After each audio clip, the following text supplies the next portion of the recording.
Bonsoir à tous et à toutes et bienvenue à la lecture de la parole de Dieu. Donc nous en sommes toujours à Exode et cette fois-ci je vais vous lire Exode chapitre 22. Si le voleur est surpris en cours d'effraction et qu'il soit frappé et meurt, on ne sera point coupable de meurtre envers lui. Mais si le soleil était levé, on serait coupable de meurtre envers lui. Il donnera une compensation. S'il n'a rien, il sera vendu pour son vol. Si ce qu'il a dérobé, bœuf, âne ou agneau, se trouve encore vivant entre ses mains, il donnera une compensation au double. Lorsqu'un homme fera du dégât dans un champ ou dans une vigne, et qu'il enverra son bétail paître dans le champ d'autrui, il donnera en compensation le meilleur produit de son champ et le meilleur produit de sa vigne. Lorsqu'un feu éclatera et rencontrera des chardons, si du blé en gerbe ou sur pied, ou bien le champ est consumé, celui qui a causé l'incendie donnera une compensation.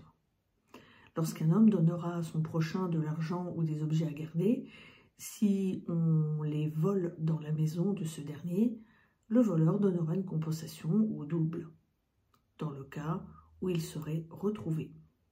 Si le voleur n'est pas retrouvé, le maître de la maison s'approchera devant Dieu pour déclarer qu'il n'a pas porté la main sur le bien de son prochain. Dans toute affaire frauduleuse concernant un bœuf, un âne, un agneau, un vêtement ou un objet perdu, au sujet duquel on dira « c'est cela », le litige des deux parties ira jusqu'à Dieu. Celui que Dieu condamnera donnera à son prochain une compensation au double. Lorsqu'un homme donnera à garder à son prochain un âne, un bœuf, un agneau ou une bête quelconque qui meurt, se casse un membre ou soit enlevé sans que personne l'ait vu, le serment au nom de l'Éternel interviendra entre les deux parties et celui qui a gardé l'animal déclarera qu'il n'a pas porté la main sur le bien de son prochain. Le propriétaire de l'animal acceptera ce serment et l'autre ne donnera pas de compensation. Mais si l'animal a été volé chez lui, il donnera une compensation au propriétaire.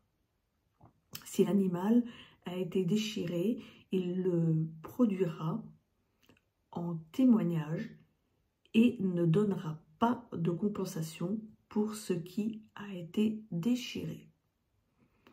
Lorsqu'un homme empruntera à son prochain une bête qui se casse un membre ou qui meurt en l'absence du propriétaire, il donnera une compensation.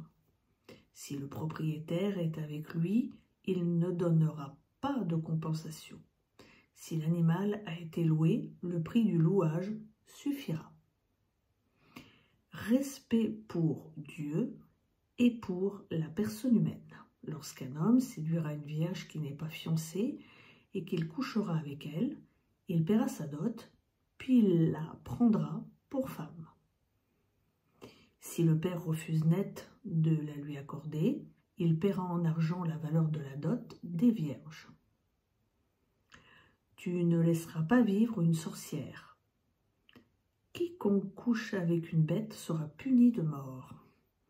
Celui qui offre des sacrifices à d'autre Dieu qu'à l'Éternel, seul, sera voué à l'interdit. Tu n'exploiteras pas l'immigrant et tu ne l'opprimeras pas, car vous avez été des immigrants dans le pays d'Égypte. Vous n'accablerez pas la veuve ni l'orphelin. Si tu les accables et qu'ils crient à moi, je saurai entendre leurs cris. Ma colère s'enflammera et je vous tuerai par l'épée.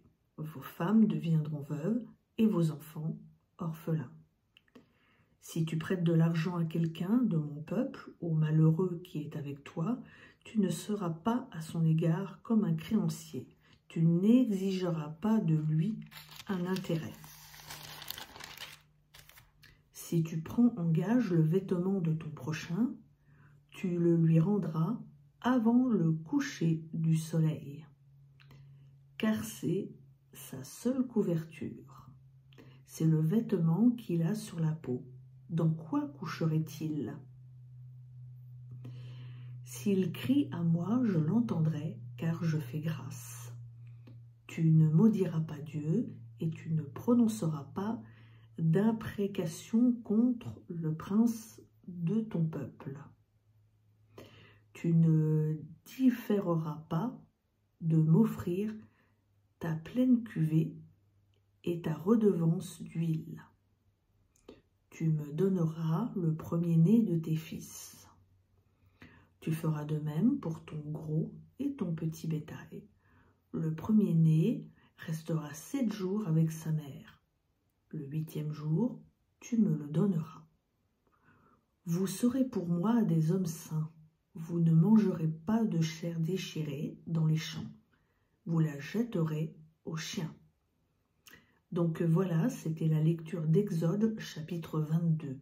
Je vous souhaite à tous et à toutes une bonne soirée et à bientôt sur Hello Lam.